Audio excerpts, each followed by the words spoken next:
Hi, my name's Kerry.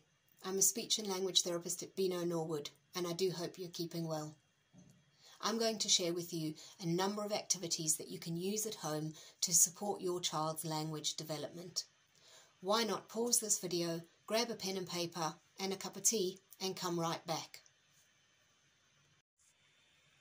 The first thing you can do to promote your child's language development is to read books with them. Choose books that have got bright colours and lots of pictures. Give them WH information about what you can see on the page, what you can see, who you can see, when it is, where it is. Don't ask too many questions. Make the storytelling interactive.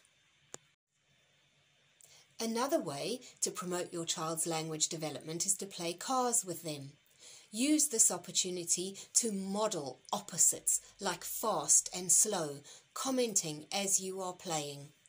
You might want to say ready, steady, and leave a gap. Hopefully your child will fill this in with go. Playing peekaboo is a great way to promote your child's language development. This is a core turn-taking skill which is really important for conversations later on. You can play peekaboo anywhere, anytime.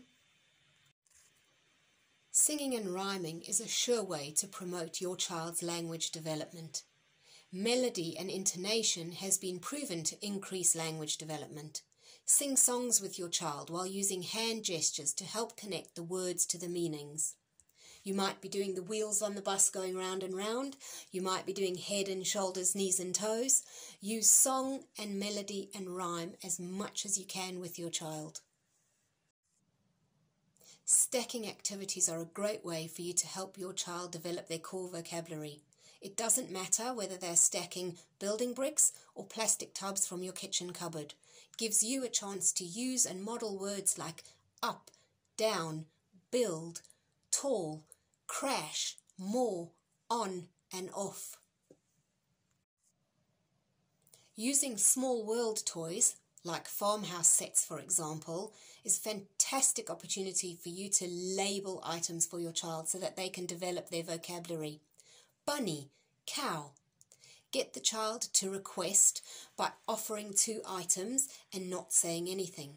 They may reach, in which case you would say the name of the animal, or they may name the animal, in which case you would give it to them. Use parallel talk. Describe what your child is doing with those toys as they are doing them. You're making the cow eat the grass. You're making the sheep drink the water. It's easy to play I Spy with your children. Incorporate adjectives and categories. I spy something that is transport. I spy something that is round. This will give your child an opportunity to think about describing words and to think about which groups or categories things belong to. Simon Says is a really easy game to play and probably good to get your children up and moving.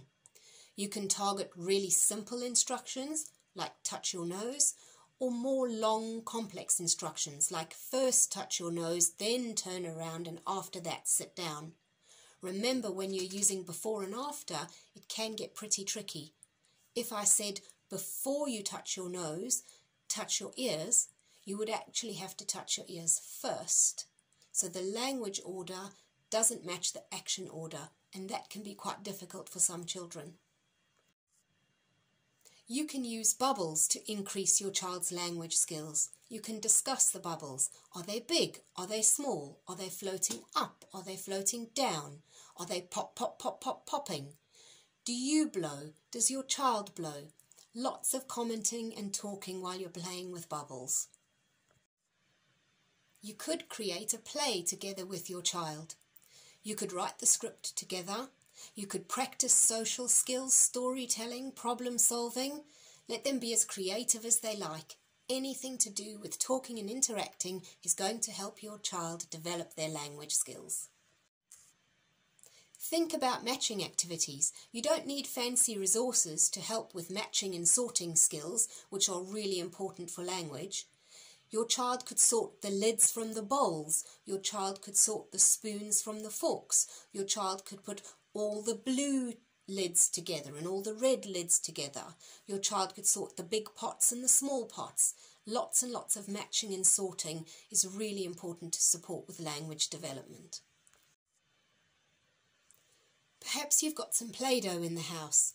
Perhaps you could make some Play-Doh. Involve your child if that's what you choose to do. But with your Play-Doh you can practice taking turns, labelling colours, labelling shapes and objects. You can practice supporting your child to request for more. You can comment on what each other have made, and you can describe the actions like rolling, smashing and cutting. Happy playing!